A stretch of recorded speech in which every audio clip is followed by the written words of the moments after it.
আল্লাহ বেগম খালেদা জিয়ার পরিপূর্ণ শেফায় কামেল আজেলা নসিব করেন।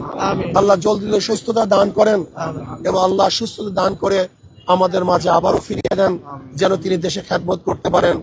আসলে আমাদের দেশনেত্রী বেগম খালেদা জিয়া বেশ কয়েকদিন পর্যন্ত অসুস্থ অবস্থায় তিনি হসপিটালে ভর্তির অবস্থা আছেন।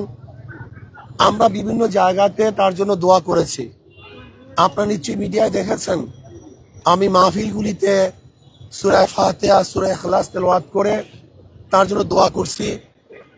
আমরা এখন আল্লাহর কাছে দোয়া করি, আল্লাহ যেন তাকে পরিপূর্ণ সুস্থ করে দেন এবং আগে যেইভাবে তিনি দেশের খেদমত করেছেন আমাদের মাঝে আবারও তাকে আল্লাহ পাক ফিরিয়ে দেন, যেন তিনি আবারও আপোষহীন ভাবে দেশের খেদমত আঞ্জাম দিতে পারেন এবং তার পরিবার পরিজনকে আল্লাহ পাক রব্বুল আলামিন ধৈর্য ধারণ করার তৌফিক দান করেন। এই দোয়া আমি সবার কাছে চাইবো তার জন্য এবং এই কথাই বলবো যেন তাকে আল্লাহ পাক জলদি তার সুস্থতা দান করেন এবং পরিপূর্ণ সুস্থ করে আমাদের মাঝে আবারও তাকে ফিরিয়ে দেন। এই দোয়া আল্লাহর কাছে আমরা করতেছি। আর আমি দেশবাসীকে বলবো যে আসুন আমরা সম্মিলিতভাবে সবাই ঐক্যবদ্ধভাবে এই দেশকে গড়ার চেষ্টা করি। এই দেশে সবাই আমরা থাকবো, কেউ আমাদের শত্রু নই, আমরা কেউ কারোর শত্রু নেই, আমরা সবাই সবার বন্ধু। আপোষে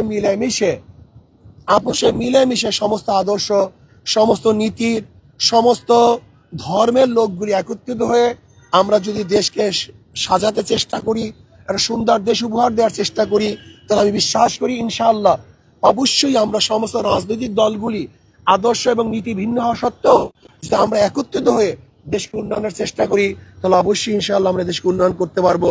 আল্লাহ আমাকে এবং আমাদের সবাইকে এই দেশের কল্যাণের জন্য, দেশের ভালোর জন্য সবাইকে একত্রিত হয়ে কাজ করার তৌফিক দান করেন। এবং আমি অনুরোধ করব আমাদের বেগম খালেদা জিয়ার জন্য আমরা আল্লাহর কাছে দোয়া করব। আমি একটু দোয়া করি, আল্লাহুম্মা আমিন। আর মনোবল হতে হয় স্পাদৃঢ়। জেরুজালেম 25 বছরের পথ চলায় নিরাপদে রাখার প্রত্যয়ে আল্লাহ বেগম খালেদা জিয়ার পরিপূর্ণ শেফায় কামেল আজেলা নসিব করেন। আল্লাহ জলদি সুস্থতা দান করেন এবং আল্লাহ সুস্থতা দান করে আমাদের মাঝে আবারও ফিরিয়ে দেন, যেন তিনি দেশে খেদমত করতে পারেন। রব্বির হামহুমা কামা রব্বায়ানি সগীরা ওয়া সাল্লাল্লাহু তাআলা আলা খায়রি খালকি মুহাম্মাদ ওয়া আলিহি ওয়া আসহাবিহি ওয়া আজওয়াজিহি ওয়া আতবাই আজমাইন ওয়ারহামনা মাআহুম বিরহমাতিকা ইয়া আরহামার রাহিমিন। আসসালামু আলাইকুম ওয়া রাহমাতুল্লাহ। আমি ওনার যারা দায়িত্বশীল আছেন তাদের থেকে আমরা খোঁজ খবর নিয়েছি, আগের মতোই আছেন। এখন পর্যন্ত খুব পরিবর্তন হয়েছে এরকম তারা আমাকে খবর দিতে পারেন নাই। ওনার আগের মতোই আছেন। আশা করা যায় ইনশাআল্লাহ যে আল্লাহ পাক কবুল করে তিনি ইনশাআল্লাহ তাকে সুস্থ করতে পারেন। আপনি কি দেখতে পেরেছেন? না, আমরা সেখানে যেতে পারিনি। তারা যারা দায়িত্বশীল আছেন, যারা তার ট্রিটমেন্টের দায়িত্ব নিয়েছেন এবং আশেপাশে আছেন, আর আমি বেশি করি নাই এর জন্য তাকে সরাসরি দেখাচ্ছে, তার জন্য বেশি দোয়া কামনাটা করারই আমি এইটাকে যুক্তিযুক্ত মনে করছি।